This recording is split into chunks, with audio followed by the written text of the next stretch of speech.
దయచేసి ప్రభుత్వాలు కానీ అధికారులు కానీ మీరు పెద్ద మనసుతోటి లేదంటే సహృదయంతో దీన్ని ఒక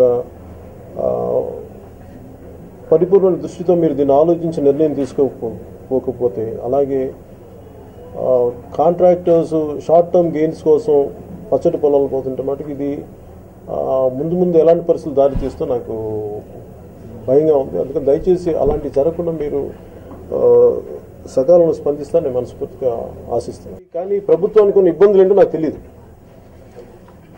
నేనేది కూర్చోబెట్టి ఇక్కడ ఏదైనా వాళ్ళతో మాట్లాడే చెప్పే కంటే కూడా నేను సమస్యను ఇంకా నాకు అన్ని ఇచ్చారు, వాటి మీద నేను అర్థం చేసుకున్నాను.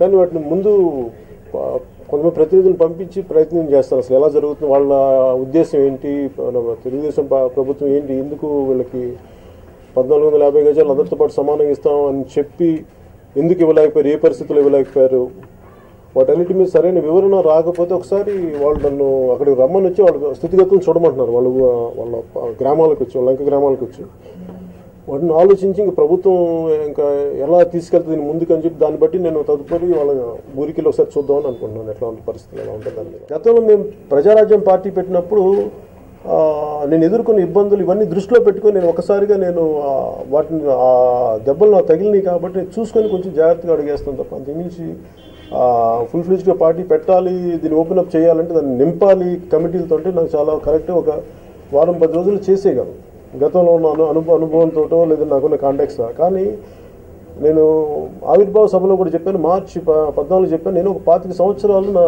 జీవితాన్ని నేను ప్రజా శ్రేయస్సు కోసం నేను కేటాయిస్తానని చెప్పి దానికోసం పనిచేస్తాను. అందుకే నేను ఏంటంటే జాగ్రత్తగా ఆచితూచే మాట్లాడుతున్నాను, ఆలోచించే చేస్తున్నాను. అంతేగాని రాత్రికి రాత్రి నిర్మాణం జరిగిపోద్దని నేను అలాంటి పగటి కలగాను. నేను సాధ్యమైన ప్రజలకు ఏమేం చేయాలో చేస్తాను.